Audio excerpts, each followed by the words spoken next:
ꯑꯂꯤꯕꯥꯕꯥꯅ ꯃꯆꯥꯅꯨꯄꯥꯗ ꯈꯨꯝꯂꯛꯈꯤ, "ꯅꯪꯅ ꯍꯥꯏꯔꯤꯕꯗꯨ ꯐꯔꯦ꯫ ꯅꯪꯒꯤ ꯃꯔꯨꯞꯄꯨ ꯃꯥꯅ ꯅꯪꯉꯣꯟꯗ ꯇꯧꯕꯒꯨꯝꯅ ꯅꯤꯡꯊꯤꯅ ꯐꯖꯅ ꯇꯧꯐꯝ ꯊꯣꯛꯏ꯫ ꯍꯌꯦꯡꯗꯤ ꯏꯔꯥꯏ ꯅꯨꯃꯤꯠꯅꯤ, ꯑꯗꯨꯅ ꯑꯇꯩ ꯃꯃꯤꯡ ꯂꯩꯕ ꯂꯂꯣꯟꯕꯁꯤꯡꯅ ꯇꯧꯕꯒꯨꯝ ꯅꯪꯒꯤ ꯗꯨꯀꯥꯟ ꯊꯣꯡ ꯊꯤꯡꯖꯤꯜꯂꯣ꯫ ꯑꯌꯨꯛꯀꯤ ꯆꯥꯛ ꯉꯟꯅ ꯆꯥꯔꯒ ꯈ꯭ꯋꯥꯖꯥ ꯍꯁꯥꯟꯕꯨ ꯍꯋꯥ ꯆꯥꯕ ꯄꯨꯊꯣꯛꯂꯨꯔꯣ꯫ ꯑꯗꯨꯒ ꯅꯪꯅ ꯑꯁꯨꯝ ꯆꯠꯄꯗ ꯃꯥꯕꯨꯗꯤ ꯈꯪꯍꯟꯗꯅ ꯑꯁꯤꯗ ꯄꯣꯔꯛꯎ꯫ ꯃꯇꯝ ꯑꯗꯨꯗ ꯑꯩ ꯃꯣꯖꯤꯌꯥꯅꯥꯗ ꯍꯥꯎꯔꯕ ꯆꯥꯛ ꯌꯦꯟꯁꯥꯡꯒꯤ ꯆꯥꯛꯂꯦꯟ ꯑꯃ ꯃꯥꯒꯤꯗꯃꯛ ꯁꯤꯟꯅꯕ ꯍꯥꯏꯔꯝꯒꯦ꯫ ꯃꯁꯤꯒꯤ ꯇꯨꯡꯗ ꯅꯪꯈꯛ ꯅꯨꯡꯁꯥ ꯊꯤꯒꯅꯨ, ꯄꯨꯝꯅꯃꯛ ꯑꯩꯉꯣꯟꯗ ꯁꯤꯟꯅꯧ"꯫ ꯍꯥꯏꯔꯤꯕ ꯑꯁꯤꯒꯤ ꯃꯇꯨꯡ ꯏꯟꯅ ꯑꯂꯤꯕꯥꯕꯥꯒꯤ ꯃꯌꯥꯝꯕꯒꯤ ꯃꯆꯥꯅꯨꯄꯥꯅ ꯃꯊꯪꯒꯤ ꯅꯨꯃꯤꯠꯇ ꯈ꯭ꯋꯥꯖꯥ ꯍꯁꯟꯕꯨ ꯂꯩꯀꯣꯜꯗ ꯀꯣꯏꯊꯣꯛꯄ ꯄꯨꯈꯤ꯫ ꯃꯈꯣꯏꯅ ꯂꯥꯛꯄ ꯃꯇꯝꯗ ꯃꯍꯥꯛꯄꯨ ꯃꯈꯨꯔꯥꯅ ꯂꯩꯕ ꯂꯝꯕꯤ ꯑꯗꯣꯝꯗ ꯄꯣꯔꯛꯈꯤ꯫ ꯃꯈꯣꯏꯅ ꯌꯨꯝꯗꯨ ꯌꯧꯔꯕ ꯀꯥꯟꯗ ꯄꯥꯈꯪ ꯑꯗꯨ ꯆꯞ ꯂꯦꯞꯂꯝꯃꯤ꯫ ꯑꯗꯨꯒ ꯊꯣꯡ ꯑꯗꯨ ꯊꯤꯡꯂꯒ ꯍꯥꯏꯔꯛꯈꯤ, "ꯇꯥꯕꯤꯌꯨ ꯏꯕꯨꯡꯉꯣ, ꯃꯁꯤ ꯑꯩꯒꯤ ꯑꯅꯤꯁꯨꯕ ꯌꯨꯝꯅꯤ꯫ ꯑꯩꯒꯤ ꯏꯈꯨꯔꯥꯅ ꯅꯪꯒꯤ ꯃꯔꯝꯗ ꯄꯥꯎ ꯌꯥꯝꯅ ꯃꯔꯨ ꯑꯣꯏꯅ ꯅꯪꯅ ꯑꯩꯕꯨ ꯂꯨꯅ ꯇꯧꯕꯒꯤ ꯋꯥ ꯄꯨꯝꯕ ꯇꯥꯔꯦ꯫ ꯑꯗꯨꯅ ꯃꯍꯥꯛꯅ ꯅꯪꯕꯨ ꯌꯥꯝꯅ ꯎꯅꯅꯤꯡꯉꯤ꯫ ꯅꯪꯅ ꯌꯥꯕꯤꯔꯕꯗꯤ ꯆꯪꯈꯤꯁꯤ, ꯃꯥꯒ ꯎꯅꯕꯤꯌꯨ꯫ ꯑꯗꯨꯝ ꯇꯧꯔꯕꯗꯤ ꯑꯩ ꯌꯥꯝꯅ ꯅꯨꯡꯉꯥꯏꯖꯒꯅꯤ ꯑꯃꯁꯨꯡ ꯅꯪꯕꯨ ꯊꯥꯒꯠꯆꯒꯅꯤ"꯫ ꯈ꯭ꯋꯥꯖꯥ ꯍꯁꯟꯅ ꯃꯥꯒꯤ ꯌꯦꯛꯅꯕꯒꯤ ꯏꯃꯨꯡꯗ ꯆꯪꯊꯣꯛ ꯆꯪꯁꯤꯟ ꯇꯧꯅꯕ ꯈꯨꯗꯣꯡꯆꯥꯕ ꯎꯄꯥꯏ ꯑꯁꯤ ꯐꯪꯕꯗ ꯃꯕꯨꯛꯇ ꯌꯥꯝꯅ ꯅꯨꯡꯉꯥꯏꯔꯕꯁꯨ ꯑꯃꯗꯤ ꯂꯧꯅꯝ ꯇꯧꯗꯨꯅ ꯃꯥꯒꯤ ꯑꯄꯥꯝꯕꯗꯨ ꯊꯨꯅ ꯐꯪꯂꯒꯅꯤ ꯍꯥꯏꯅ ꯅꯤꯡꯂꯕꯁꯨ ꯃꯍꯥꯛ ꯍꯦꯛ ꯆꯪꯕꯗꯤ ꯍꯪꯒꯣꯏꯔꯝꯃꯤ, ꯂꯥꯛ ꯇꯧꯔꯝꯃꯤ ꯑꯃꯁꯨꯡ ꯆꯞ ꯂꯦꯞꯇꯨꯅ ꯆꯪꯗꯅꯕ ꯀꯔꯤꯒꯨꯝꯕ ꯈꯔ ꯍꯥꯏꯖꯤꯟꯅꯔꯒ ꯍꯦꯛ ꯆꯠꯈꯤ꯫ ꯃꯇꯝꯗꯨꯗ ꯃꯤꯅꯥꯏ ꯊꯣꯡꯁꯪꯕ ꯑꯗꯨꯅ ꯊꯣꯡ ꯍꯦꯛ ꯍꯥꯡꯗꯣꯛꯂꯛꯂꯕꯗ ꯑꯂꯤꯕꯥꯕꯥꯒꯤ ꯃꯌꯥꯝꯕꯒꯤ ꯃꯆꯥꯅꯨꯄꯥ ꯑꯗꯨꯅ ꯃꯥꯒꯤ ꯈꯨꯖꯦꯡ ꯄꯥꯏꯗꯨꯅ ꯈꯥꯝꯂꯝꯃꯤ ꯑꯃꯁꯨꯡ ꯌꯥꯝꯅ ꯍꯥꯏꯖ ꯆꯠꯆꯔꯕ ꯇꯨꯡꯗ ꯃꯥꯕꯨ ꯃꯅꯨꯡꯗ ꯄꯨꯁꯤꯟꯈꯤ꯫ ꯃꯗꯨꯗ ꯌꯥꯝꯅ ꯏꯀꯥꯏ ꯈꯨꯝꯅꯔꯕ ꯑꯃꯒꯨꯝ ꯌꯥꯝꯅ ꯍꯔꯥꯎ ꯅꯨꯡꯉꯥꯏꯕ ꯎꯠꯇꯨꯅ ꯃꯅꯨꯡꯗ ꯆꯪꯂꯛꯈꯤ꯫ ꯌꯨꯝꯒꯤ ꯌꯨꯝꯕꯨ ꯑꯗꯨꯅ ꯃꯥꯕꯨ ꯌꯥꯝꯅ ꯂꯨꯅ ꯇꯔꯥꯝ ꯇꯧꯅ ꯑꯣꯛꯈꯤ꯫ ꯑꯗꯨꯒ ꯃꯥꯒꯤ ꯑꯐ ꯅꯨꯡꯉꯥꯏꯒꯤ ꯋꯥ ꯍꯪꯂꯗꯨꯅ ꯑꯁꯨꯝꯅ ꯍꯥꯏꯔꯛꯈꯤ, "ꯏꯕꯨꯡꯉꯣ, ꯅꯍꯥꯛꯅ ꯏꯌꯥꯝꯕꯒꯤ ꯏꯆꯥꯅꯨꯄꯥꯕꯨ ꯂꯨꯅ ꯇꯧꯕꯒꯤꯗꯃꯛ ꯂꯃꯟ ꯇꯣꯟꯖꯔꯕꯅꯤ ꯑꯃꯁꯨꯡ ꯅꯍꯥꯛꯄꯨ ꯊꯥꯒꯠꯆꯔꯤ꯫ ꯅꯪꯅ ꯃꯥꯕꯨ ꯑꯩꯉꯣꯟꯗꯒꯤ ꯍꯦꯟꯅ ꯂꯨꯅ ꯇꯧꯕꯤ ꯍꯥꯏꯕ ꯑꯩ ꯈꯪꯏ"꯫ ꯈ꯭ꯋꯥꯖꯥ ꯍꯁꯟꯅ ꯇꯥꯕꯗ ꯅꯨꯡꯉꯥꯏꯔꯕ ꯋꯥꯍꯩ ꯋꯥꯇꯥꯅ ꯍꯥꯏꯗꯨꯅ ꯈꯨꯝꯂꯛꯈꯤ, "ꯅꯪꯒꯤ ꯅꯌꯥꯝꯕꯒꯤ ꯃꯆꯥꯅꯨꯄꯥ ꯑꯁꯤꯅ ꯑꯩꯒꯤ ꯋꯥꯈꯜ ꯄꯨꯝꯕ ꯃꯉꯣꯟꯗ ꯆꯤꯡꯁꯤꯜꯂꯤ꯫ ꯑꯩꯅ ꯃꯥꯕꯨ ꯎꯕꯗ ꯄꯪꯄꯦꯟꯗ ꯄꯦꯜꯂꯤ, ꯃꯔꯝꯗꯤ ꯃꯍꯥꯛ ꯆꯍꯤ ꯌꯥꯝꯗ꯭ꯔꯤꯕ ꯅꯍꯥ ꯑꯃ ꯑꯣꯏꯔꯕꯁꯨ ꯑꯍꯟꯅ ꯃꯉꯣꯟꯗ ꯂꯧꯁꯤꯡꯗꯤ ꯃꯔꯥꯡ ꯀꯥꯏꯅ ꯄꯤꯕꯤꯔꯦ꯫ ꯃꯇꯧ ꯑꯁꯨꯝꯅ ꯑꯅꯤ ꯑꯗꯣ ꯃꯔꯨꯞ ꯃꯄꯥꯡ ꯑꯣꯏꯅ ꯋꯥꯔꯤ ꯋꯥꯇꯥꯏ ꯁꯥꯟꯅꯔꯝꯃꯤ꯫ ꯑꯗꯨꯗꯒꯤ ꯑꯇꯤꯊꯤ ꯑꯗꯣ ꯊꯨꯅ ꯆꯠꯅꯕ ꯍꯧꯒꯠꯂꯛꯈꯤ ꯑꯗꯨꯒ ꯍꯥꯏꯔꯛꯈꯤ, "ꯑꯩꯒꯤ ꯏꯕꯨꯡꯉꯣ, ꯅꯪꯒꯤ ꯅꯅꯥꯏ ꯑꯩꯁꯦ ꯍꯧꯖꯤꯛ ꯅꯉꯣꯟꯗꯒꯤ ꯕꯤꯗꯥꯏ ꯂꯧꯖꯕ ꯇꯥꯔꯦ꯫ ꯑꯗꯨꯕꯨ ꯃꯇꯨꯡꯗ ꯈꯨꯗꯣꯡꯆꯥꯕ ꯅꯨꯃꯤꯠ ꯑꯃꯗ ꯃꯥꯒ ꯅꯪꯒꯤ ꯅꯅꯥꯛꯇ ꯑꯃꯨꯛ ꯂꯥꯛꯆꯒꯅꯤ"꯫ ꯑꯗꯨꯝ ꯑꯣꯏꯅꯃꯛ ꯑꯂꯤꯕꯥꯕꯥꯅ ꯃꯥꯕꯨ ꯆꯠꯍꯜꯂꯝꯗꯦ ꯑꯗꯨꯒ ꯑꯂꯤꯕꯥꯕꯥꯅ ꯃꯈꯥ ꯇꯥꯔꯛꯈꯤ, "ꯃꯔꯨꯞ, ꯅꯪꯕꯨ ꯍꯧꯖꯤꯛ ꯀꯗꯣꯝꯗ ꯆꯠꯀꯗꯧꯔꯤꯕꯅꯣ? ꯑꯩꯅ ꯅꯪꯕꯨ ꯑꯩꯒ ꯆꯥꯛ ꯆꯥꯃꯤꯟꯅꯈꯤꯁꯤ ꯍꯥꯏꯖꯔꯤ꯫ ꯆꯥꯟꯕꯤꯗꯨꯅ ꯇꯦꯕꯜꯗ ꯐꯝꯕꯤꯌꯨ, ꯁꯥ ꯊꯣꯡꯕ ꯆꯥꯁꯤꯀꯣ꯫ ꯑꯗꯨꯒꯤ ꯇꯨꯡꯗ ꯇꯞꯅ ꯏꯪꯅ ꯌꯨꯝ ꯄꯥꯡꯕꯤꯈꯣ꯫ ꯑꯗꯨꯕꯨ ꯑꯩꯈꯣꯏꯒꯤ ꯆꯥꯛ ꯌꯦꯟꯁꯥꯡ ꯑꯁꯤꯗꯤ ꯅꯪꯒꯤ ꯌꯨꯝꯗ ꯆꯥꯕꯒꯨꯝꯅꯗꯤ ꯍꯥꯎꯇꯕ ꯌꯥꯏ꯫ ꯑꯗꯨꯝ ꯑꯣꯏꯅꯃꯛ ꯑꯩꯅ ꯍꯥꯏꯖꯔꯤꯕ ꯑꯁꯤ ꯌꯥꯕꯤꯌꯨ꯫ ꯑꯩꯒꯤ ꯊꯣꯡ ꯊꯥꯛꯆꯔꯤꯕ ꯑꯁꯤ ꯃꯍꯥꯎꯗꯪꯗꯤ ꯇꯪꯕꯤꯈꯣ"꯫ ꯑꯗꯨꯗꯒꯤ ꯈ꯭ꯋꯥꯖꯥ ꯍꯁꯟꯅ ꯍꯥꯏꯔꯛꯈꯤ, "ꯏꯕꯨꯡꯉꯣ, ꯅꯍꯥꯛꯅ ꯆꯥꯟꯕꯤꯗꯨꯅ ꯍꯥꯏꯕꯤꯔꯛꯄ ꯑꯁꯤꯒꯤꯗꯃꯛ ꯇꯧꯕꯤꯃꯟ ꯈꯪꯕ ꯎꯠꯆꯔꯤ ꯑꯃꯁꯨꯡ ꯍꯔꯥꯎ ꯅꯨꯡꯉꯥꯏꯅ ꯅꯪꯒ ꯐꯝꯃꯤꯟꯅꯗꯨꯅ ꯁꯥ ꯊꯣꯡꯕ ꯆꯥꯖꯒꯗꯕꯅꯤ꯫ ꯑꯗꯨꯕꯨ ꯊꯣꯏꯗꯣꯛꯄ ꯀꯔꯤꯒꯨꯝꯕ ꯑꯃ ꯂꯩꯖꯕꯅ ꯑꯩ ꯆꯠꯆꯕ ꯇꯥꯔꯦ꯫ ꯋꯥꯔꯧꯕꯤꯅꯨ, ꯑꯩ ꯀꯨꯏꯊꯅ ꯂꯩꯊꯕ ꯌꯥꯗ꯭ꯔꯦ, ꯑꯗꯨꯅ ꯍꯥꯏꯖꯔꯤꯕ ꯑꯗꯨ ꯑꯩ ꯌꯥꯖꯕ ꯉꯝꯗ꯭ꯔꯦ"꯫ ꯃꯗꯨ ꯇꯥꯕꯗ ꯌꯨꯝꯕꯨ ꯑꯗꯨꯅ ꯈꯨꯝꯂꯛꯈꯤ, "ꯑꯩꯅ ꯍꯥꯏꯖꯔꯤ ꯏꯕꯨꯡꯉꯣ, ꯑꯁꯨꯛ ꯊꯨꯅ ꯀꯔꯝꯕ ꯃꯔꯨ ꯑꯣꯏꯕ ꯑꯃ ꯂꯩꯕꯒꯦ"꯫ ꯈ꯭ꯋꯥꯖꯥ ꯍꯁꯟꯅ ꯈꯨꯝꯂꯛꯈꯤ, "ꯃꯗꯨꯒꯤ ꯃꯔꯝꯗꯤ ꯑꯁꯤꯅꯤ, ꯑꯩꯒꯤ ꯑꯅꯥꯕ ꯍꯟꯗꯛꯇ ꯂꯥꯌꯦꯡꯕꯤꯈꯤꯕ ꯗꯥꯛꯇꯔ ꯑꯗꯨꯅ ꯍꯥꯏꯕ ꯃꯇꯨꯡ ꯏꯟꯅ ꯑꯩꯍꯥꯛ ꯊꯨꯝ ꯊꯥꯛꯄ ꯆꯥꯛ ꯌꯦꯟꯁꯥꯡ ꯆꯥꯕ ꯌꯥꯗꯦ"꯫ ꯃꯗꯨ ꯇꯥꯕꯗ ꯑꯂꯤꯕꯥꯕꯥꯅ ꯍꯥꯏꯔꯛꯈꯤ, "ꯃꯁꯤ ꯈꯛꯇꯒꯤ ꯑꯣꯏꯔꯕꯗꯤ ꯅꯍꯥꯛꯀ ꯆꯥꯃꯤꯟ ꯊꯛꯃꯤꯟꯅꯕ ꯑꯁꯤ ꯌꯥꯕꯤꯗꯕ ꯇꯧꯕꯤꯒꯅꯨ ꯍꯥꯏꯖꯔꯤ꯫ ꯃꯔꯝꯗꯤ ꯁꯥ ꯑꯗꯨ ꯍꯧꯖꯤꯛ ꯐꯥꯎꯕ ꯊꯣꯡꯗ꯭ꯔꯤ꯫ ꯑꯩꯍꯥꯛ ꯆꯥꯛꯈꯨꯝꯒꯤ ꯃꯤꯁꯤꯡꯗ ꯊꯨꯝ ꯊꯥꯛꯇꯅꯕ ꯍꯥꯏꯖꯈꯤꯒꯦ꯫ ꯃꯁꯤꯗ ꯉꯥꯏꯍꯥꯛꯇ ꯂꯩꯕꯤꯔꯝꯃꯨ, ai hekta thuna haizarake. Masi hairaduna Alibaba imungda Moziana gi manakta sangki. Thong thakpada mathau sillibi Moziana na yathang asida ngakladuna mabungoda hanglakhi. Kanano ne sa thongbada thum thakanu hairiba nupa adubu. Alibaba na khumlakhi. Mahak adu kanano khangbagi nangi kari darkar leibage. Aina hairiba asita nang madu taw. Moziana na khumlakhi. Hoi tawzage. Adubu mabukningdadi asigumba khwaiga manadaba wa asi kanana hairibano khanbada ngaklami. Amasung mabu hekta yengninglamme maram maduna sa thongba pumba loireduna sanaba sem saraba tungda minai nupa macha adulahana tebanda chak ensang sinbada mana mahaki mateng panglamme. Madu hek loibaga mana Khwaja Hassanbu ukhi. Hek ubada mana mirai baki lalonba mitop sarabaso mabu masak hekta khangki. Mahakna mabu munna yenglaba tungda masada thangama magi phinungda yeptuna puri haibasi khangki. Wafam masi mana mathanta khangki. Asina nidana phattaba asina thumsaroi hairiba. Maramdi mana yeknaba aigi ibungobu hanaba khudong saba ngairi. Adum oinamak aina mabu halaloi. Mana aigi ibungoda khut thadringaida hana aina mabu hatkani. Moziana na teban mathakta phi angauba ma tharame. Amasung madugi mathakta sana thaknaba sak ensang pumnamak thangdoktuna thamlaga. Saksangda sangduna mana daku captain adugi mathakta pakhatkadaba thaurang adu khallame. Hauzik Alibaba amasung Khwaja Hassan animak. Mabuk thanna sarba matamda minai nupa macha Adullaha Moziana gi manakta laktuna. Athumba amasung haira pusilaknaba haire. Mana teban nadu taru sengdoklaga maduda hekpa kuidriba haira akangba hai kaya phajaraba plate amada haptuna thamlamme. Aduda mahakna Alibaba gi manakta makhong ahumkhak panba apikpa kap ahumkhak hapa samuk macha amaga yu hapa khuzai amaga thamlamme. Amasung aroibada minai nupa macha Adullahaga loinana atopa ka amada masamak numidangi saksanaba oina satkirame. Adudagi Khwaja Hassanna haibadi daku sing adugi captain aduna mafam adu mi atai leitre haiba khangladuna yamna nungairame amasung mathanta khanjarame. Laman khumbagi sapsaba matam yaure. Aigi thang asina amuktang thillaga masigi mi asi hatkani. Adudagi laikon phauduna senthokkhigani amasung aigi satkadaba lambida adum satkragani.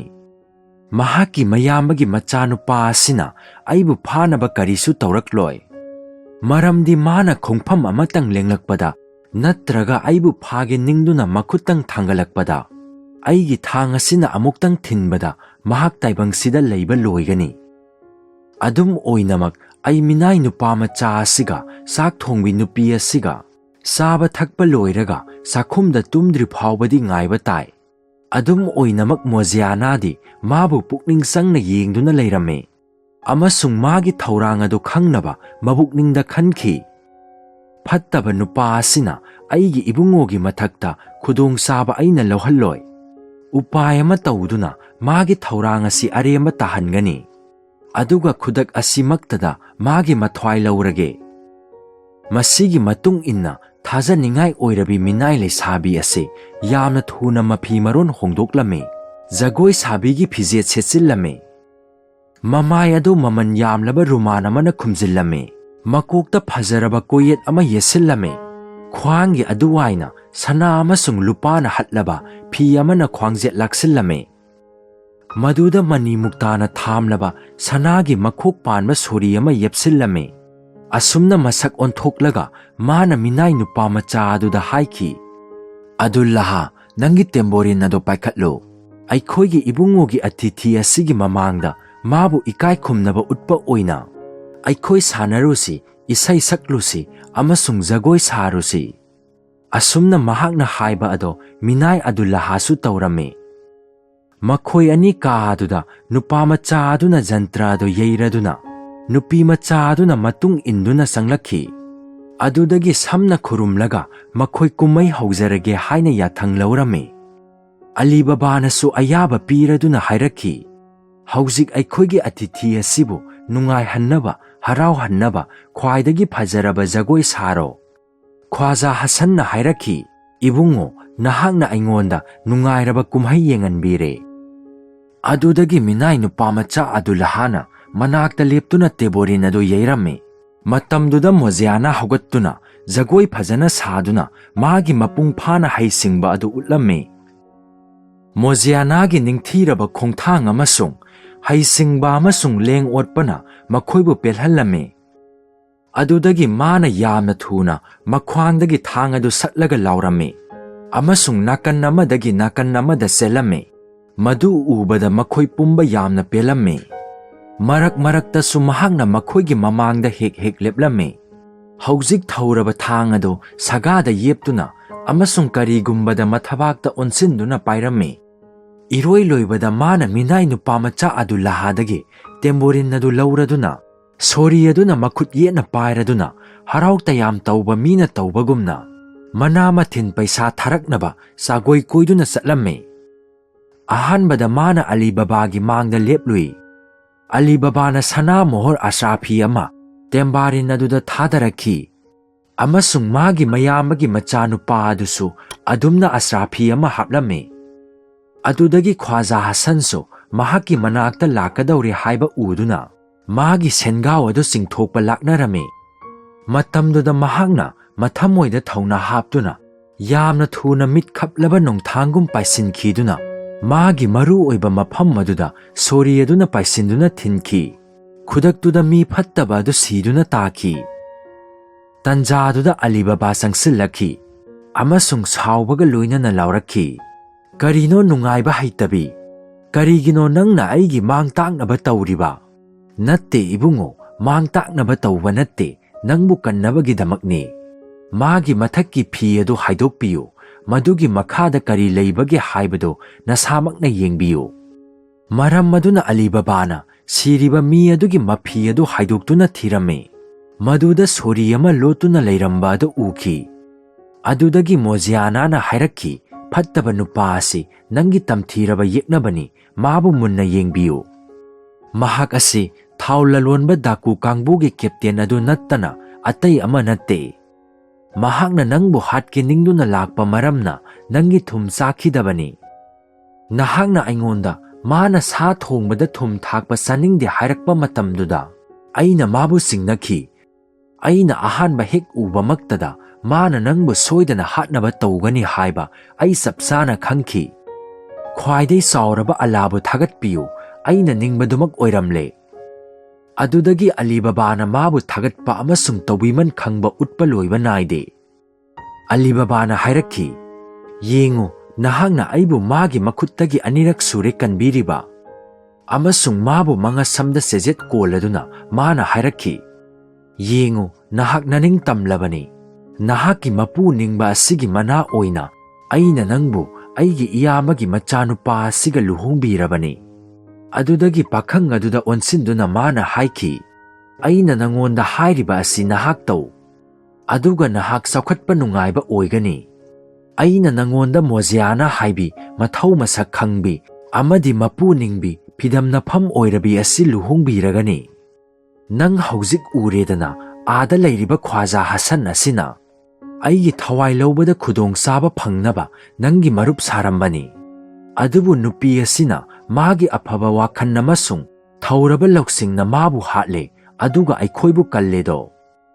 ꯑꯂꯤ ꯕꯕꯥꯒꯤ ꯃꯌꯥꯝꯕꯒꯤ ꯃꯆꯥꯅꯨꯄꯥ ꯑꯗꯨꯅ ꯈꯨꯗꯛꯇ ꯃꯣꯖꯤꯌꯥꯅꯥꯒ ꯂꯨꯍꯣꯡꯕ ꯑꯗꯣ ꯍꯦꯛꯇ ꯌꯥꯈꯤ꯫ ꯑꯁꯤꯒꯤ ꯇꯨꯡꯗ ꯃꯈꯣꯏ ꯑꯍꯨꯝ ꯑꯗꯨꯅ ꯑꯁꯤꯕ ꯍꯛꯆꯥꯡ ꯑꯗꯣ ꯌꯥꯝꯅ ꯄꯨꯛꯅꯤꯡ ꯆꯪꯅ ꯆꯦꯛꯁꯤꯟꯅ ꯊꯥꯡꯗꯣꯛꯇꯨꯅ ꯂꯣꯟꯅ ꯂꯩꯀꯣꯜ ꯑꯗꯨꯗ ꯐꯨꯝꯈꯤ꯫ ꯆꯍꯤ ꯀꯌꯥ ꯁꯨꯞꯅ ꯀꯅꯥ ꯑꯃꯠꯇ ꯃꯗꯨꯒꯤ ꯃꯔꯝꯗ ꯈꯪꯈꯤꯗꯦ꯫ ꯃꯇꯝ ꯆꯥꯅ ꯑꯂꯤ ꯕꯕꯥꯅ ꯃꯌꯥꯝꯕꯒꯤ ꯃꯆꯥꯅꯨꯄꯥ ꯑꯗꯣ ꯃꯣꯖꯤꯌꯥꯅꯥꯒ ꯌꯥꯝꯅ ꯆꯥꯎꯅ ꯃꯅꯤꯟ ꯅꯥꯏꯅ ꯂꯨꯍꯣꯡꯈꯤ ꯑꯃꯁꯨꯡ ꯂꯨꯍꯣꯡꯕꯒꯤ ꯆꯥꯎꯔꯕ ꯆꯥꯛꯂꯦꯟ ꯑꯃ ꯃꯔꯥꯡ ꯀꯥꯏꯅ ꯄꯥꯡꯊꯣꯛꯈꯤ꯫ ꯃꯗꯨꯗ ꯃꯥꯒꯤ ꯃꯔꯨꯞ ꯃꯄꯥꯡꯒ ꯂꯣꯏꯅꯅ ꯃꯈꯣꯏ ꯄꯨꯝꯕ ꯖꯒꯣꯏ ꯏꯁꯩ ꯍꯔꯥꯎ ꯀꯨꯝꯍꯩ ꯃꯈꯜ ꯄꯨꯝꯕ ꯌꯦꯡꯗꯨꯅ ꯅꯨꯡꯉꯥꯏꯈꯤ꯫ ꯃꯍꯥꯛ ꯃꯥꯅ ꯇꯧꯔꯨꯕ ꯊꯕꯛ ꯈꯨꯗꯤꯡꯃꯛꯇ ꯑꯣꯏꯖ ꯑꯣꯏꯊꯛ ꯐꯪꯗꯨꯅ ꯆꯥꯎꯈꯠꯂꯝꯃꯤ꯫ ꯃꯇꯝꯅ ꯃꯥꯕꯨ ꯆꯥꯟꯕꯤꯔꯝꯃꯤ ꯑꯃꯁꯨꯡ ꯑꯅꯧꯕ ꯁꯦꯟ ꯂꯥꯛꯐꯝ ꯑꯃꯁꯨ ꯐꯪꯈꯤ꯫ ꯍꯨꯔꯥꯟꯕꯁꯤꯡ ꯑꯗꯨꯕꯨ ꯀꯤꯕꯅ mahak Kasimgi asiba haksang porakhiba numit adudagi amuk hanna janganda leiba langai aduda satlamde. Adubu matam kharagi tungda mana magi sagon adu tongduna nongma ayuk mafam aduda satlui. Mana yamna seksinna yengduna sagon natraga mi leibagi khudam leitaba amasung mabukningda asoiba thoklaroi haina sapsana khanglaba tungda thong adugi manak tana sangsillame. Adudagi mahak sagondagi kumtharaga u amada sagon adu punsillame. Sangpham aduda sanglaga mana kaudriba wahaising thong hangdo simsim hairui. Maduda mahausagum thong adu launa hangdolakhi. Manungda sangduna yenglubada pot pumnamak sana amasung lupagi mapaising ado mana hana ukhiba mafamda lengdana mina soktana leiramba thengnakhi. Maram maduna mana huranba sing ado ama phawba hingdre soidre haibasi khangki amasung mahakta nattana jiba amattana aronba mafam madu khangde haibasi su khangki. Khudaktuda magi sagongi saban phi aduda sagon aduna puba ngamgadaba asrafi mapot ama yomsillaga mayumda porakhi. Numit kayani muki matungda paisilliba lanthum ado magi masasing amasung machagi masasingda mana utkhi. Makhoida thong ado karamna hangdokani amasung lonsingani haibadu tambikhi. Asumna Alibaba amasung magi imung manung ado mapunsi supal lanthum mayam ado paiduna nungaina saraduda pankhi. Ahanbada lairaba sadatnaba oiramlabasu aronba langai adu thengnarubadagi mahak laibaki matik leiba achauba miyoi ama oikhi.